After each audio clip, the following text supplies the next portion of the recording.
Família no altar é o tema da mensagem para nós nessa noite. Família no altar. E o contexto é o seguinte: Josué, você sabe, né, era um conquistador. Fala assim, Josué era conquistador. Não, confessa a palavra, Josué era conquistador. E às vezes, querido, tem muita gente que conquista fora. E outro dia eu estava falando sobre isso na live do Viva Casal. Tem muita gente que às vezes conquista fora e perde dentro de casa. Conquista amizade, faz vínculos fora e perde dentro. Tem gente que precisa conquistar dentro de casa, né? E a Bíblia diz que nos últimos dias, Malaquias está escrito isso, capítulo 4, verso 6, que tem uma unção como a unção de Elias. Como é que é a unção de Elias? Uma unção arrebatadora, amém? Que vai converter o coração dos pais aos filhos e dos filhos aos pais.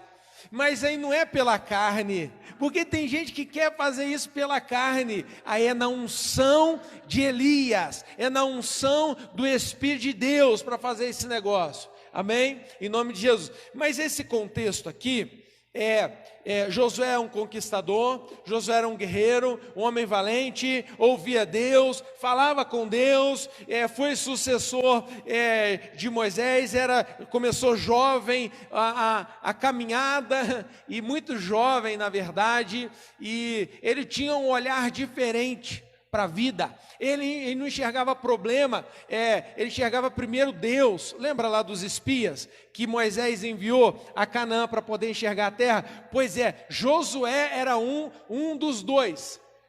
Dos 12, 2 viram coisas boas, 10 viram problema. Ou seja, Josué tinha uma visão apurada da vontade de Deus, ele tinha uma visão inclinada para as coisas de Deus. E aqui ele já está mais no final da vida, já está mais velhinho, e o povo estava corrompido. É isso mesmo, o povo estava corrompido em quê? Em muitas coisas, muitas práticas. E aí eu lembro daquele texto, né? Os maus costumes, como é que é? Corrompem. Se você acha que o pecado vem matando, um revólver, assassinando, deixa eu te falar uma coisa: os maus hábitos abrem brecha para o pecado entrar. Então, se a gente não muda os hábitos, não muda a vida. Porque quando a gente fala de conversão de vida, a gente fala de mudança de hábitos. Por exemplo, se alguém, eu estava assistindo um videozinho do primeiro dia do soldado no exército, e aí raspa a cabeça e tal, tem aquele negócio, o horário de levantar cedinho, aquele punhado de cama assim, e se não for hábito, fica difícil. Se nós não tivermos hábitos santos, vai ficar difícil fazer as coisas de Deus, porque fica pesado. Mas se o soldado aprende a dormir cedo, a acordar cedo, aprende a se esforçar um pouco mais, e aí a gente também aprende a fazer as coisas de Deus, e isso vira um hábito na nossa vida, as coisas ficam mais leves. Eu já vi relatos de soldados que falam para mim assim, aqueles que cumprem lá o serviço militar, né, depois de um ano eles são dispensados e tal, alguns ficam mais um tempo, mas eles quando voltam, normalmente eles têm um problema, porque eles acostumaram a acordar cedo, um problema entre aspas, e aí eles continuam acordando cedo, porque eles acostumaram aquilo, e eles acham que a vida começa cedo, e começa cedo. E aí quando eles veem alguém que acorda tarde, eles ficam incomodados, porque a vida começa cedo. Ou seja, hábitos sadios, hábitos santos, quem tem um hábito santo, dificilmente se corrompe com o outro. E aí é disso que Josué começa a escrever aqui. O povo começou a se corromper, começou a desviar nos hábitos, em pequenas coisas, entrou ídolos, começou a se afastar de Deus, ao ponto de Josué chegar nesse capítulo 24, verso 14, ele escreve o seguinte, está escrito aí, olha: agora, pois, temei ao Senhor e servi-o com integridade. Servir com integridade, servir por completo, não é mais ou menos, é com entrega total, servir com integridade, e com fidelidade. deitai fora os deuses aos quais serviam os vossos pais, da além do Eufrates, no Egito, e servia ao Senhor. Então ele está falando, tema ao Senhor, sirva ao Senhor, fidelidade ao Senhor. Ele está falando aqui. Será que faltavam esses hábitos para o povo? É isso que ele está falando. O povo faltava fazer isso, faltava servir ao Senhor. O que é servir ao Senhor? Nós vamos aprender algumas coisas. O que é integridade? Servir com integridade. Tem gente que às vezes serve e o povo às vezes servia para troca. Eu sirvo aqui, Deus me abençoa lá. Eu faço isso aqui para receber aquilo outro lá. Mas não é isso, não é troca. É servir com integridade, com entrega total. Amém? Fazendo melhor. E aí ele fala mais aí. Aí Josué começa a escrever o verso 15. Porém, se vos parece mal servir ao Senhor, escolhei agora, hoje, a quem sirvais. Se aos deuses a quem serviam os vossos pais, que estavam além do Eufrates, do rio Eufrates, ou os deuses dos amorreus em cuja terra habitais. Eu e minha casa serviremos ao Senhor. E Josué ele fala o seguinte, eu já decidi.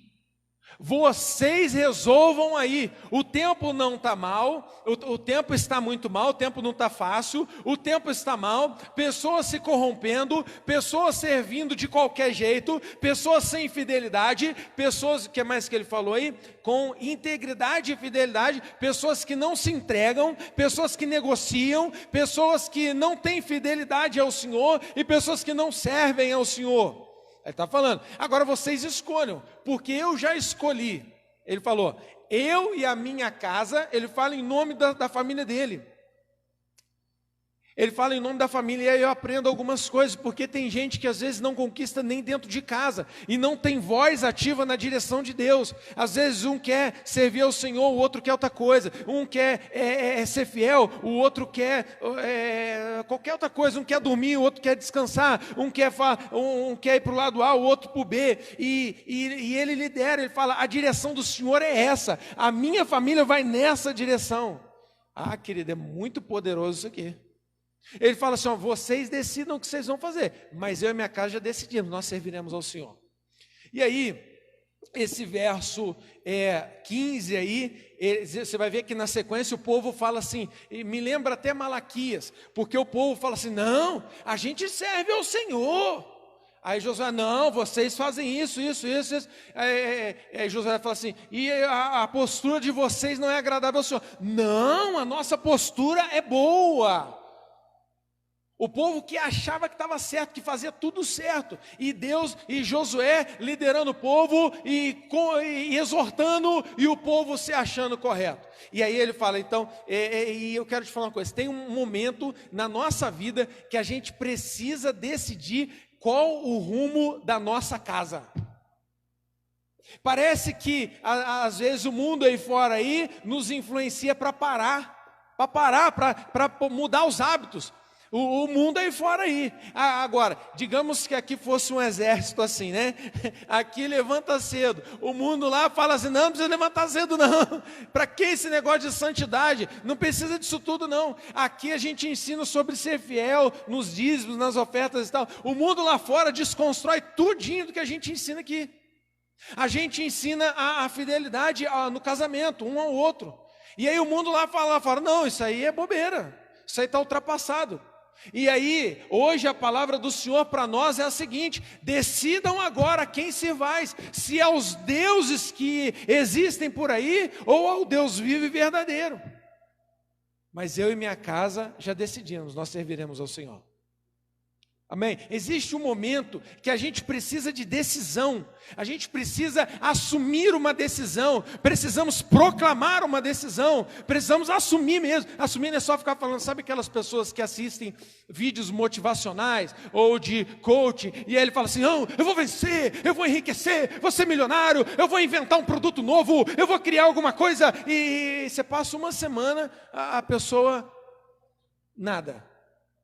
Passa um mês, a pessoa nem lembra. E aí ela assiste outro vídeo. Sabe isso? Isso pode ser uma decisão. Mas decisão mesmo é decidir continuar todos os dias na direção de Deus. Não é decidir uma vez, é decidir uma vez e decidir continuar todos os dias com hábitos santos, com uma vida santa, com praticar santo, com integridade por completo. Não pode ser um dia, uma temporada, não, agora eu estou muito animado, vou orar todo dia e daqui a pouco não ora mais. Não, vou ler a Bíblia e eu quero ler tudo e de repente daqui a pouco não mais nada. Nós precisamos de decisão, e a decisão é começar e decidir continuar, todos os dias, em nome de Jesus. Mas a decisão também, às vezes a gente precisa assumir algumas posições, né? Uma decisão. Segundo, direção. Nós precisamos ter uma direção. Nós precisamos saber aonde que é para ir, o que é para fazer. Nós precisamos saber qual é o caminho de Deus. Jesus falou, eu sou o caminho. Eu sou o caminho. Você já está no caminho? Você já ouve o caminho? Você segue no caminho? E aí ele fala assim, olha, tem duas portas, uma larga e uma estreita. E aí ele ensina lá, tem dois caminhos, tem um largo e estreito. Qual o caminho que você quer andar? O caminho das facilidades ou o caminho da verdade? Ou o caminho da vida? Ele falou assim, eu sou o caminho, sou a verdade e sou a vida. Em outro texto ele diz, quem anda comigo não anda em trevas. Amém? Então nós precisamos, primeiro, uma decisão hoje. Decisão. Segundo, saber a direção. Terceiro lugar, saber o propósito. Propósito. Propósito é mais do que direção. A direção pode ser para aquele momento, a direção pode ser para aquela semana, a direção pode ser para aquele mês, a direção pode ser até para aquele ano. Mas qual é o propósito de Deus na sua vida? O que Deus tem para você? Onde Deus quer te levar? Quais são os planos de Deus? Por que você está em Formosa? Por que você trabalha fazendo o que você faz? Por que você estuda lá fazendo aquilo? Por que você está naquela rua? Propósitos. Entender propósitos de Deus. Sabe por quê? Eu vejo pessoas que às vezes não sabem o porquê das coisas, nem perguntam a Deus, não se preocupam em entender e não conhecem os desígnios do Senhor. Qual é a tua habilidade? Qual é o dom que você tem? Por quê? Qual é o propósito disso? Onde Deus te colocou? O que Deus está fazendo? Qual é o propósito disso? Nós precisamos saber também. Agora Josué sabia disso tudo. E aí, tendo uma decisão, sabendo a direção e o propósito de Deus na vida dele, ele diz, eu e a minha casa serviremos ao Senhor. Mas ele diz mais, ele diz no sentido de estar no altar. Eu não estou falando um servir de, por exemplo, fazer atividades na igreja, é mais do que isso. É eu funcionar servindo da maneira que agrade ao Senhor. Não fazer tarefas, ele não está falando de fazer tarefas, ele está falando da vida dele ser útil para o reino de Deus. E aí, eu anotei algumas coisas aqui, então, fala comigo assim, eu e a minha família já decidimos, estaremos no altar do Senhor. Agora, talvez você não tem a comunhão, o acordo no casamento, é difícil, precisa buscar o acordo, tá? Precisa ver qual é a direção, precisa ver o que Deus tem, e aí precisa de acordo. E mesmo que talvez você não tenha acordo hoje, você pode profetizar, eu e a minha casa serviremos ao Senhor. Nos tempos difíceis, pode um querer, o outro não querer, mas eu e minha casa serviremos ao Senhor. Assumir um posicionamento. Em nome de Jesus, amém? Agora, como levar a família ao altar? Como levar? Como liderar a família para o altar?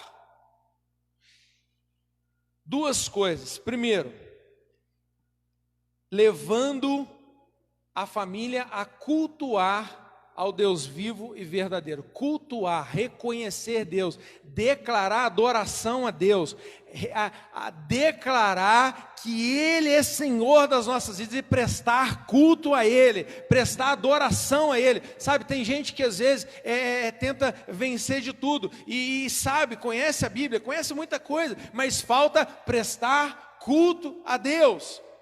E o Salmo 100 diz que é para... como é que está escrito lá? Vamos dar uma olhada? Salmo 100. está escrito assim: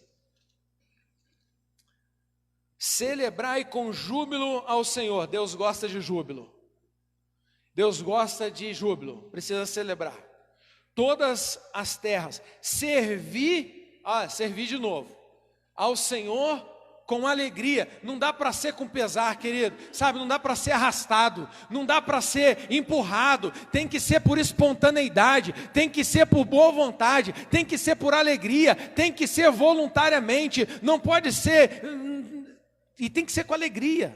Apresentai-vos, o que está escrito na sua Bíblia aí? Apresentai-vos diante dele com cântico. Ou seja, essa frase agora está falando da condição do adorador. Eu me apresento diante dele com cântico nos lábios, com adoração no coração. Ou seja, qual é a nossa condição emocional na presença do Senhor? Você entra na presença dele com cântico, ou você só entra na presença dele para poder orar quando está passando necessidade? Você busca nem o altar você busca só o socorro de Deus quando o negócio está feio, ou você já aprendeu a viver no altar do Senhor? Já aprendeu a ter intimidade com as coisas do altar? O que tem no altar? Aquele do altar é o lugar da adoração, é o lugar alto, mais alto. Altar vem de altura elevada, e aí tem adoração. Sabe por que muitas famílias não vencem? Porque falta adoração.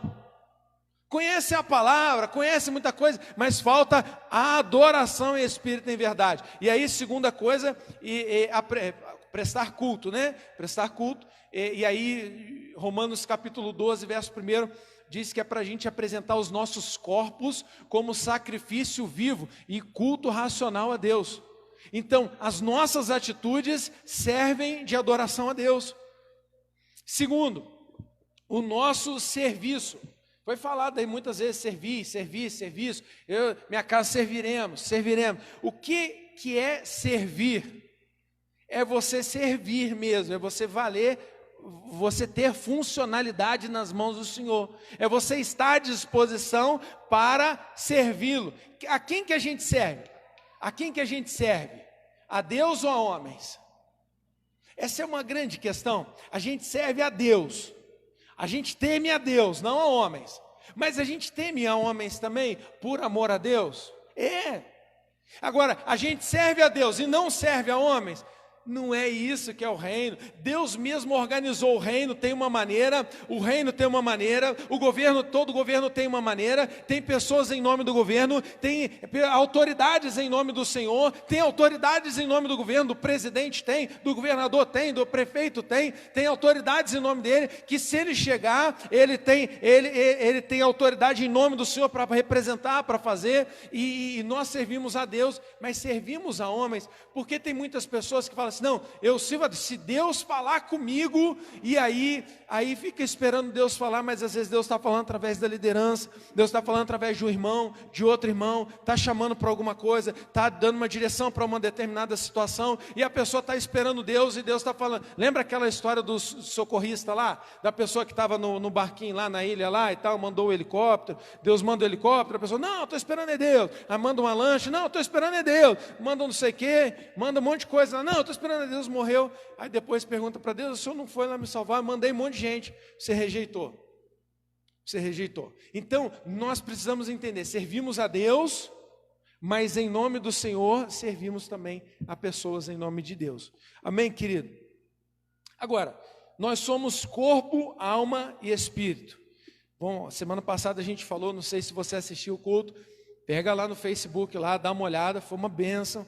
Na segunda-feira eu tive uma surpresa poderosa no café com o bispo falou, eu mandei uma foto para ele do esboço da minha palavra, e o bispo, a gente falou a mesma coisa, tá? Isso significa que nós estamos em unidade, significa que Deus tem falado cá, lá, né? Lá primeiro, cá, aqui, então Deus tem feito.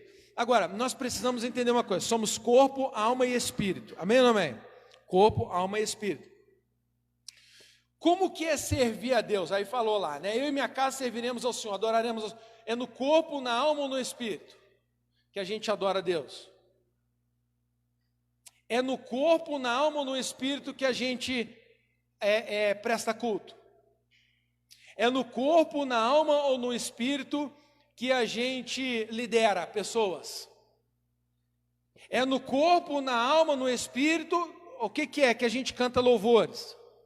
É no corpo, na alma, no espírito que a gente ora. Como que é? Nós estamos na carne, sempre estamos na carne porque somos corpo. Amém? Mas a condição de que operamos pode ser na alma ou pode ser no espírito. Por exemplo, alguém que se relaciona segundo os instintos animal, ele é corpo, é razão, é instintivo, né? Tem pessoas que se relacionam assim, é corpo, mas aí a pessoa começa a pensar um pouquinho mais, assim, ponderar algumas situações, entender mais subjetividade, o outro, perceber o outro, valorizar e entender as diferenças, e aí a alma, o julgamento, decidir o que é certo e o que é errado, e no espírito é onde a gente tem a fonte de vida, é onde o nosso espírito, Romanos 8 diz isso, pois você estuda lá, 14 em diante, então, pelo menos até o 26 é poderosíssimo. O nosso espírito testifica com o Espírito de Deus, ou seja, ali a gente recebe vida de Deus, no Espírito. Então, não adianta assim, a gente precisa ser racional, a gente precisa cuidar do corpo, a gente precisa cuidar da alma, mas a gente precisa cuidar do Espírito, porque o Espírito governa a alma, a gente precisa sujeitar a alma, as questões almáticas ao Espírito. Por exemplo, alguém pode dizer assim, pastor, eu tenho dificuldade com a fé, porque isso, porque aquilo, tal. Ele está dizendo o seguinte, pastor, eu fico muito bem aqui na minha razão, mas eu tenho dificuldade de ser espiritual. O problema não está na Bíblia, não está no Espírito Santo, não está na igreja, o problema está em a pessoa avançar. Pastor, eu não consigo entender tais coisas. Lembra de Jesus falando com Nicodemos? Nicodemos, necessário vos é nascer de novo. Aquele que é nascido da carne é carne, mas o que é nascido do Espírito é Espírito. Importa que seja nascido do Espírito. Primeiro ele fala da água, depois do Espírito. Então, nós precisamos entender uma coisa. Quem domina o corpo? A alma, a razão domina o corpo. Tá? A razão domina o corpo. Mas quem domina a alma? O Espírito. Se a gente não for mais forte espiritualmente e conscientemente falar assim, por exemplo, na alma a gente tem razão de alguma coisa. E no Espírito a gente pede perdão mesmo tendo razão. Isso é ser espiritual. Porque a alma requer direito. O Espírito abre mão do direito. Amém? E aí eu queria te falar, como que nós temos vivido esses dias? Nós temos liderado a nossa família no Espírito, ou no Espírito que tem a unção. Nós podemos ser muito bons de convencimento, de argumentos, isso é razão. Nós podemos ser muito bons, de justificativa, de um monte de coisa, isso tudo é carne. Tudo que é corpo e alma é carne. Gálatas capítulo 5, está falando que há uma luta, uma militância de um contra o outro, e aí lá carne é tanto o corpo quanto a alma. E a alma, ela a razão e as emoções também. Então vamos lá. Como é que a gente tem liderado? Como é que você tem feito? Quando os seus filhos, alguém está passando mal, como é que você faz? A alma vai dizer assim, corre na farmácia, pede na farmácia agora. No Espírito a gente ora. No Espírito a gente ora primeiro. O que você acha que é mais fácil? Alguém está em depressão. O que é mais fácil? Tomar remédio, fazer um monte de coisa, buscar processos imensos ou orar para a pessoa ser liberta? O que é mais fácil? Orar é mais fácil, querido. Só que, se na nossa mente a gente não tomar posse dessa questão espiritual, a gente vamos para a razão. E aí então faz tratamento na alma. Tem que fazer. Quem faz tratamento na alma? Aí tem que fazer às vezes com o interior, o psicólogo atende, o tal. Isso tudo aí é joia. É joia. Talvez resolva. Mas a alma se submete ao Espírito. Amém? E aí, eu anotei algumas coisas para poder te falar. Onde é a nossa decisão de servir ao Senhor? Você está comigo aqui? Onde que é a nossa decisão de servir ao Senhor? Se for só da boca para fora é aqui. Se você hoje ficar cheio assim e tal, e falar, não, eu vou ser crente agora, eu vou me batizar, eu vou ser dizimista, eu vou isso, eu vou aquilo. Mas aí talvez você tenha uma decisão, mas se você não se submeter ao Espírito, fica, sabe, só aquela emoção que vai passar, igualzinho naquele texto de Mateus 13, que fala das terras, que tem terra mais dura, que tem terra assim, que a semente entra, gera só um pouquinho, depois não dá mais, mas se você decidir no Espírito, com o entendimento espiritual, com a direção do Espírito, você vai vencer. Você vai vencer. Se você entender o propósito da sua vida no Espírito, você vai permanecer, você vai perseverar, você vai vencer.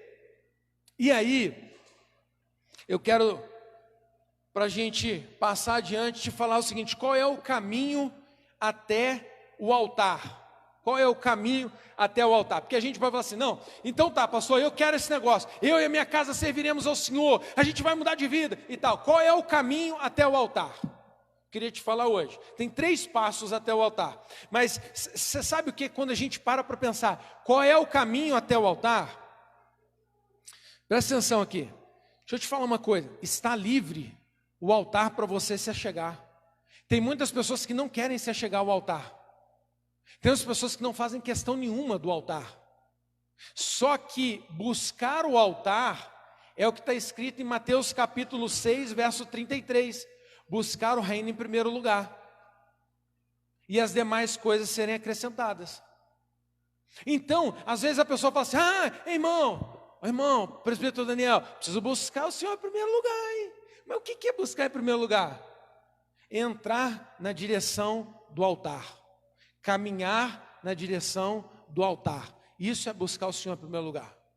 É caminhar para o altar. E aí eu queria te falar de 3 passos para o altar. Primeiro deles, lembra do tabernáculo?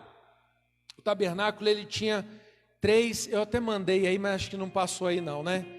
É uma figura. O tabernáculo ele tinha 3 áreas. 3 áreas. E presta atenção, 3 áreas, o tabernáculo. E o tabernáculo era feito de tendas e tal, mas ele tinha, primeiro, um pátio, em que as pessoas se achegavam e traziam o que ali? Não, vamos pensar aqui para você aprender um negócio aqui tremendo. Então tinha o pátio primeiro, depois tinha a primeira sala, chamada de santo lugar, isso aí. E depois tinha uma cortina, um véu, que separava o santo lugar de uma outra sala mais interna, mais íntima. Qual é essa sala? Santíssimo lugar ou Santo dos Santos.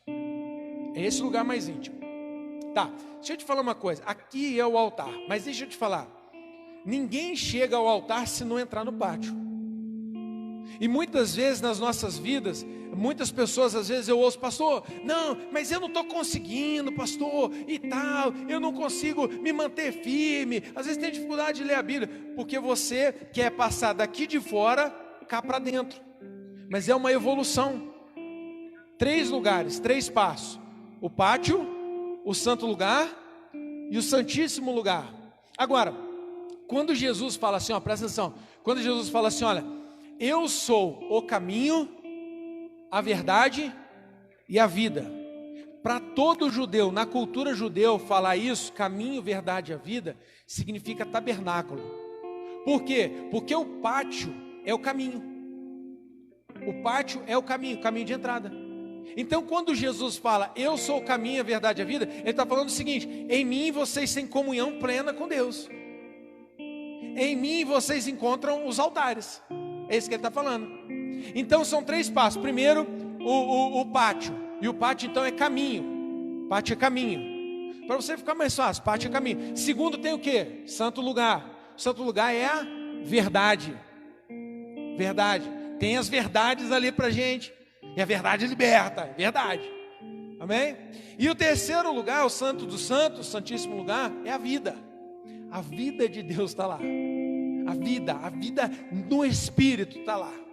E aí eu queria te falar sobre isso, porque nós precisamos fazer esse percurso para o altar. O que representa o pátio? O pátio é a porta de entrada. é a igreja, assim, no geral. As pessoas entram no pátio, todo mundo pode vir? Pode. Mas o povo de Deus naquela época, eles iam de ano em ano, às vezes pessoas de mais longe, e organizavam as suas ofertas, os seus dízimos, e guardavam, e quando eles iam, levavam aquilo tudo e entregavam lá. Então, a primeira coisa que eu queria te falar, a entrada tem sacrifício. Você lembra o que tinha no pátio? Presta atenção aqui, querido, em nome de Jesus. O que tinha no pátio? Uma bacia de bronze para lavar a mão e um altar para poder imolar os sacrifícios animais. Então, ou seja, você entrava no pátio, tinha sacrifício da carne. Então a gente começa a caminhada no Senhor, tem que sacrificar. A gente precisa aprender a se sacrificar. E o problema é que quando a gente vem para o Senhor, a gente não vem para se sacrificar, a gente vem para desfrutar das bênçãos. Mas as bênçãos talvez estejam ali dentro, mas o caminho de entrada é sacrificar. E sacrificar é permanecer fazendo culto, permanecer servindo e trazer e sacrificar a carne. Fala para você mesmo, a entrada é sacrificar a carne.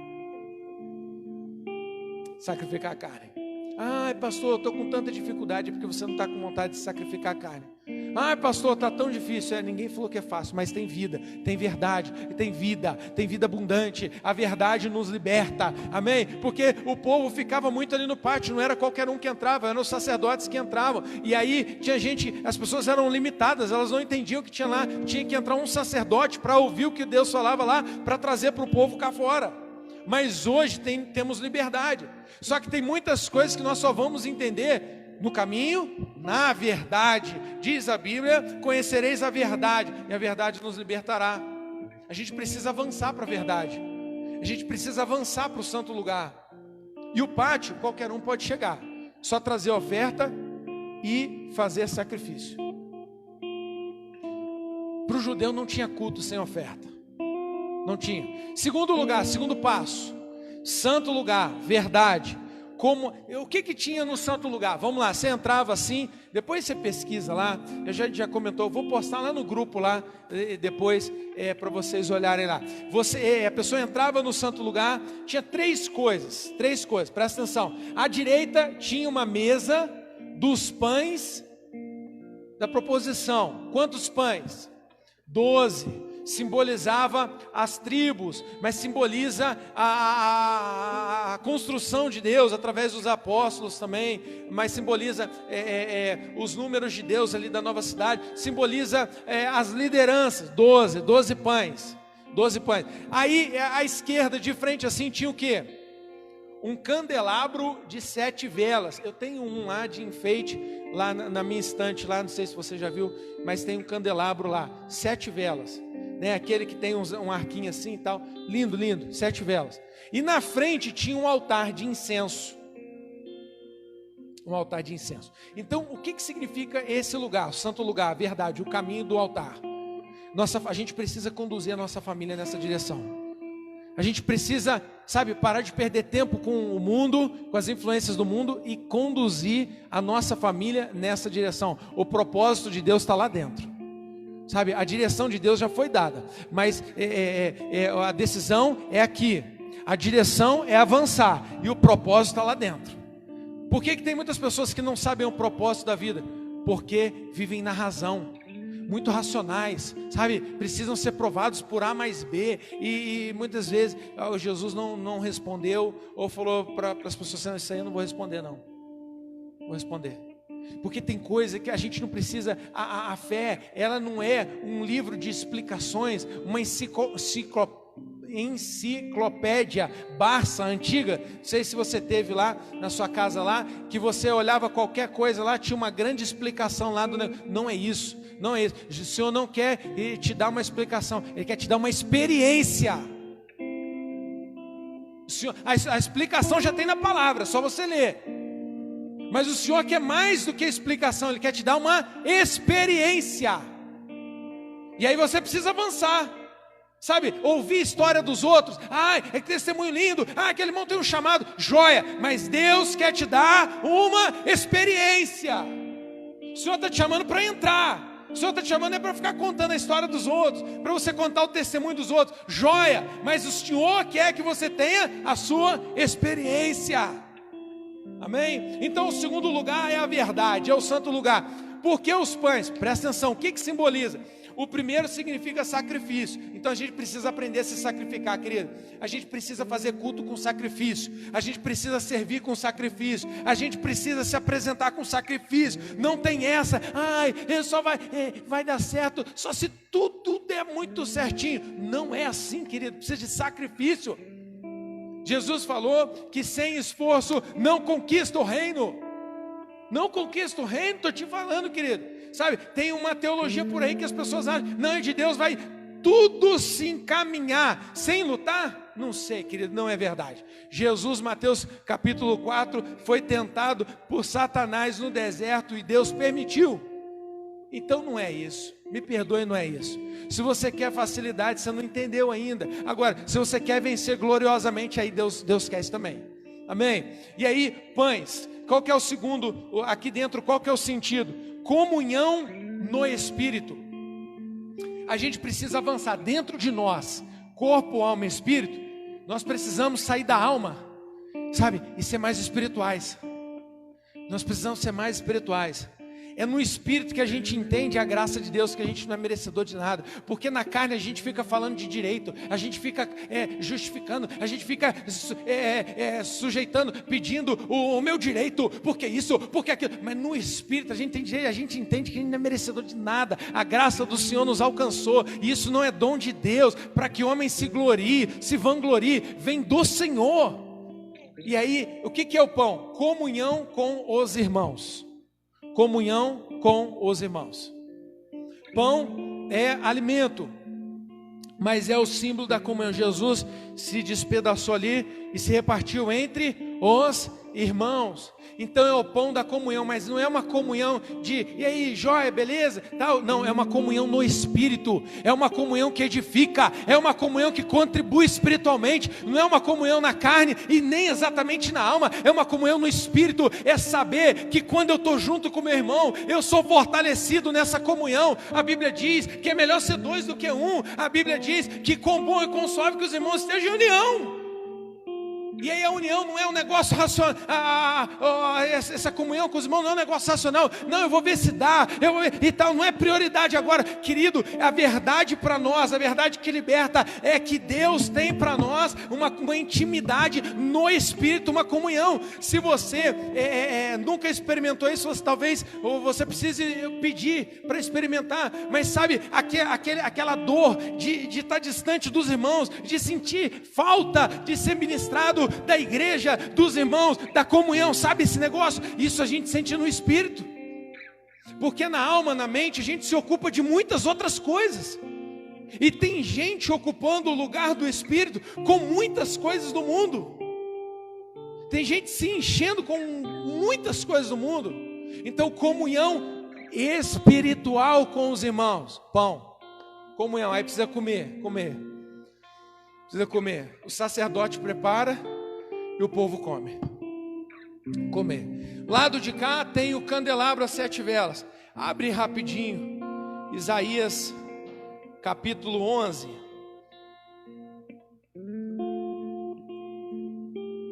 Aleluia.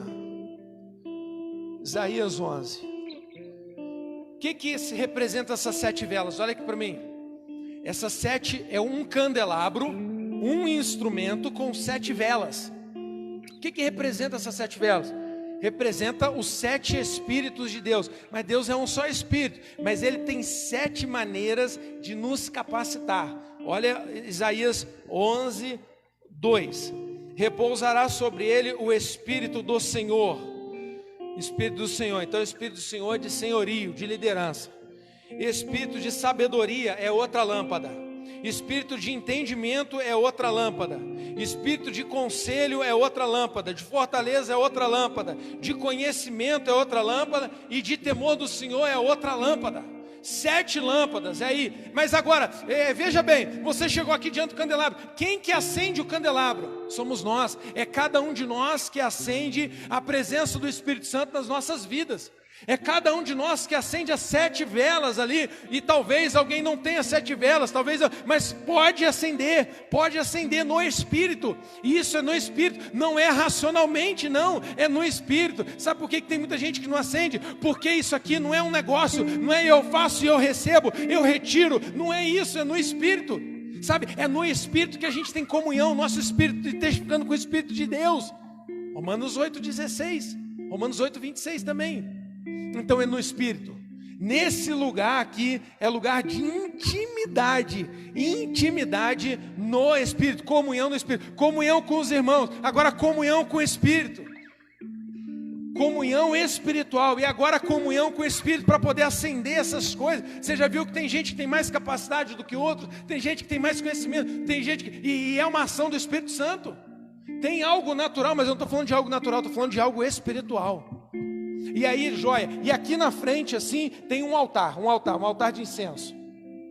Comunhão, eu estou falando, aqui dentro é o lugar de comunhão, lugar da verdade. Comunhão com a verdade, comunhão com a verdade, comunhão com os irmãos, comunhão com o Espírito, comunhão com a verdade. Sabe o que tem no altar? O altar é um altar de incenso, porque lá fora tem o cheiro da carne, do sacrifício, mas aqui dentro tem incenso, porque aqui dentro não entra sequer o cheiro do pecado, da carne, da morte, porque aqui dentro nós estamos chegando na vida. Então tem um altar de incenso. Sabe o que tem no altar? Sabe como que a gente acende o incenso no altar?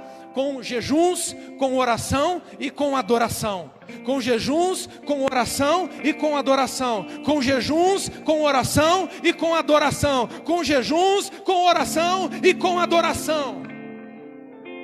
A gente só passa para lá, só passa para a vida com jejuns, com oração e com adoração. E no Espírito esse negócio. Sabe, eu não sei se você sentiu uma unção no louvor aqui. Glória a Deus pelos irmãos, glória a Deus pelo pessoal do teatro. Uma unção no teatro, uma unção no louvor. Glória a Deus.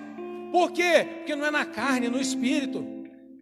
Se a gente der lugar, se a gente quiser ser usado no Espírito, se a gente cantar no Espírito, cantar bonito, avaliando, às vezes a pessoa nem sabe cantar direito, mas ele tá na unção, e aí o Espírito Santo enche a casa, enche as vidas, é uma bênção, diferentemente da pessoa que sabe cantar muito, e às vezes fica ali na mente, tudo é razão, tudo, ele limita o poder do Espírito, porque ele não passa para lá, e Deus está procurando adoradores que adorem em Espírito, e em verdade.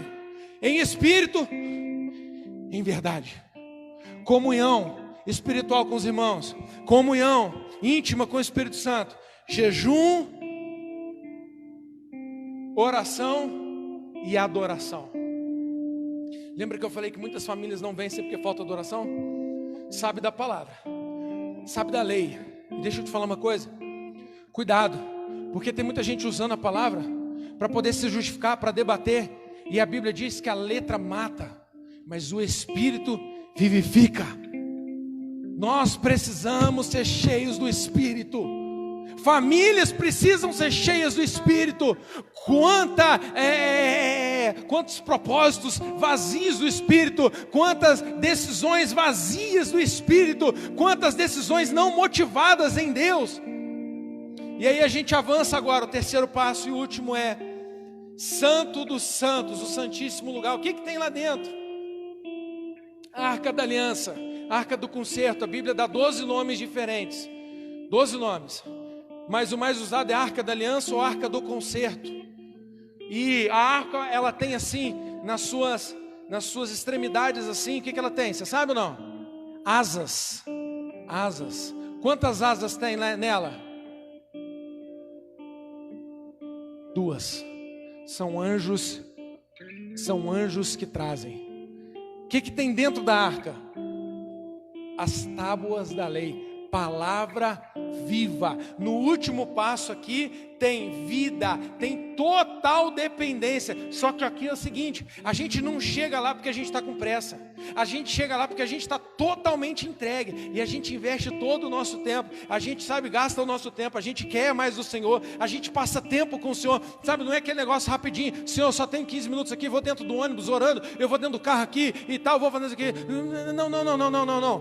Para poder avançar nessa direção, precisa precisa ser dedicado a Ele, precisa ser separado para Ele, precisa querê-lo mais do que todas as coisas. E é muito bom a comunhão espiritual com os irmãos, é muito bom o conhecimento, é muito bom o jejum e oração, mas é melhor ainda estar na presença do Senhor, sem restrições, sem limitação, sabe, querido? E nessa noite, a palavra para a gente você precisa decidir servir ao Senhor com a sua família, mas levar a sua família em direção ao altar. Não é só decidir fazer as mesmas coisas. O Senhor te chama para o altar, o Senhor te chama para um lugar de intimidade, o Senhor te chama para mudar os hábitos, o Senhor te chama para deixar de ser vazio, para deixar de ser muito argumentador, para poder ser cheio do Espírito, para poder ser cheio de Deus, para poder ter unção nos seus lábios, para poder você orar e abençoar os teus filhos, para o fluir de Deus começar na tua casa. Sabe por que muitas famílias não querem seguir o caminho de Deus? Porque os pais não têm unção. Porque os pais agem como o mundo age. E o mundo é muito capacitado. Olha na internet, pessoas altamente capacitadas. Mas deixa eu te falar uma coisa: se você tiver um pinguinho de unção, vai fazer toda a diferença. Porque a unção do Senhor, por menor que seja, resolve muita coisa. Muita coisa. Muita coisa. Então o chamado de Deus é para você entrar. Tem a arca da aliança, tem anjos, tem tábuas da lei, tem palavra. Só que aqui dentro, sabe o que acontece? O adorador se torna semelhante àquele que adora, aleluia.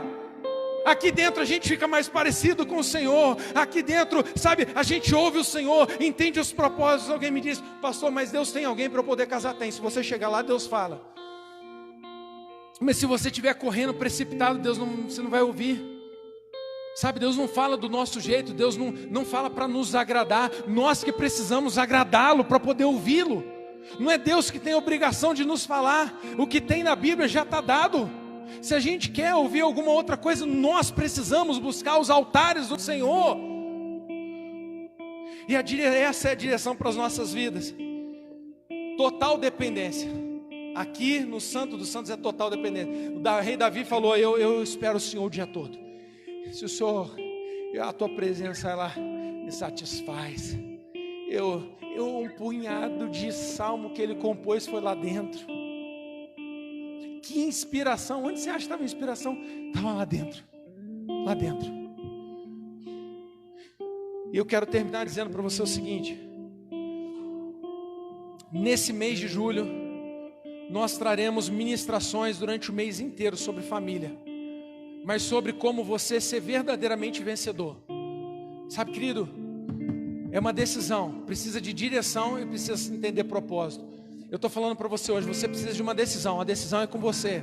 A direção hoje, sabe, é reunir com a tua família e falar: a direção para a gente é aquela, é o Senhor, Deus é a nossa direção, o caminho é Jesus, nós precisamos estar nesse caminho. Essa é a direção para você hoje.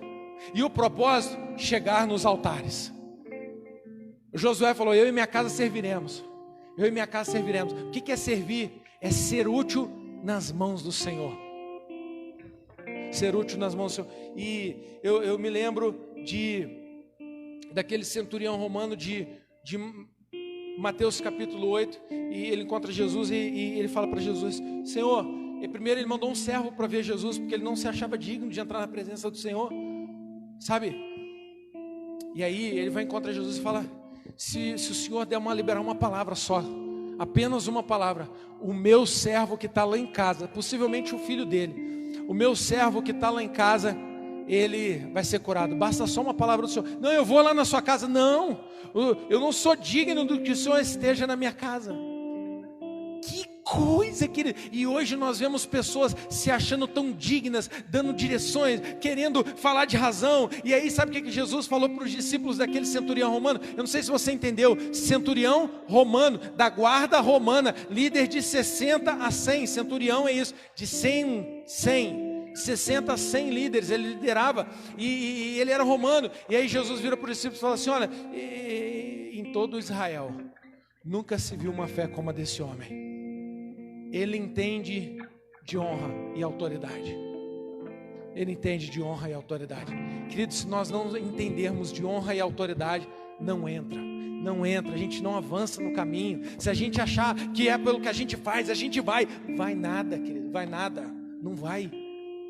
A Bíblia diz que o reino é dos humildes, os humildes de coração. A Bíblia diz que Deus rejeita os soberbos, os orgulhosos, quem se acha, mas dá graça aos humildes. É isso que a Bíblia diz. Amém? O outro texto é Atos 16, a conversão do carcereiro lá, você lembra ou não? Paulo estava preso, e aí dá um terremoto, a prisão se abre, o carcereiro pegou lá, a espada ia se matar, suicidar, porque o pessoal ia pensar que foi ele que abriu, e aí Paulo, opa, não façais tal coisa, não. Imagina, Paulo agora começa a pregar para aquele carcereiro, sabe o que acontece? O carcereiro acreditou, ele viu, sabe, a coisa mais difícil é a pessoa que serve ao Senhor não decidir permanecer. A coisa mais difícil é Josué falando para o povo, eu estou decidindo, vocês decidam. E o povo falando, não, eu que estou certo. Não é desse jeito que você está falando, não, é desse outro jeito aqui. E aí o carcereiro, ele se converte naquela noite, não sei se você sabe da história, mas diz a Bíblia que ele, naquela mesma noite, ele levou Paulo lá na casa dele, enquanto ele lavava as feridas de Paulo, ele cuidava de Paulo, Paulo cuidava dele, ele cuidava naturalmente de Paulo, e parece a igreja, querido, parece a igreja com a liderança, a igreja cuida do líder, e o líder cuida espiritualmente da igreja, essa é a figura, sabe o que aconteceu? Toda a família batizada naquela mesma noite. Ele não deixou para depois, ele não deixou para outro dia, ele não foi ver, não, vamos ver o que Deus tem para mim, não, Deus tem para você se batizar, escute, Deus tem para você um novo compromisso, Deus tem para você se batizar, Deus tem para você se santificar, Deus tem para você crescer, Deus tem para você prosperar, Deus tem para você ser feliz, Deus tem para você desenvolver dons, Deus tem para você servir na casa. Isso não precisa esperar Deus confirmar, eu estou te falando, o Espírito do Senhor está te falando, aquele que tem ouvidos para ouvir o que o Espírito diz à igreja, abra os ouvidos agora e receba de Deus. Está na palavra. Naquela mesma noite foram batizados pessoas que querem estar prontas. Não, pastor, eu ainda não estou pronto. Pronto para quê, querido? Eu acho legal quando as pessoas falam isso. É um falso temor, assim, sabe? É porque às vezes quando a pessoa fala assim, não, pastor, eu não me acho digno. Joia. Mas tem pessoas que todo dia falam assim, não, ainda não estou pronto. Eles estão adiando um compromisso com Deus, um compromisso mais forte, um compromisso já é, a palavra já diz tudo, né? Tem gente que na verdade rejeita compromisso com Deus. Não, pastor, não é meu tempo. Não, pastor, quem que entende de tempo? Você já viu o propósito? Você entrou no propósito, foi lá dentro do propósito que você entendeu de tempo? Ah, querido, Deus quer te abençoar. E às vezes pessoas, eu não estou pronto para quê? Ninguém está pronto para nada. Eu não estou pronto, você não está pronto, ninguém está pronto. Só que deixa eu te falar, a vida com Deus continua. Enquanto a gente fala que não está pronto, a gente pode andar. Enquanto a gente fala que não, a gente pode entrar. A gente anda na direção do altar, ao invés de ficar parado, em vez de se omitir disso, a gente anda em direção ao altar. No mês de julho nós receberemos ministrações durante todo o mês nesse sentido. Fica de pé, querido, em nome de Jesus. Oh.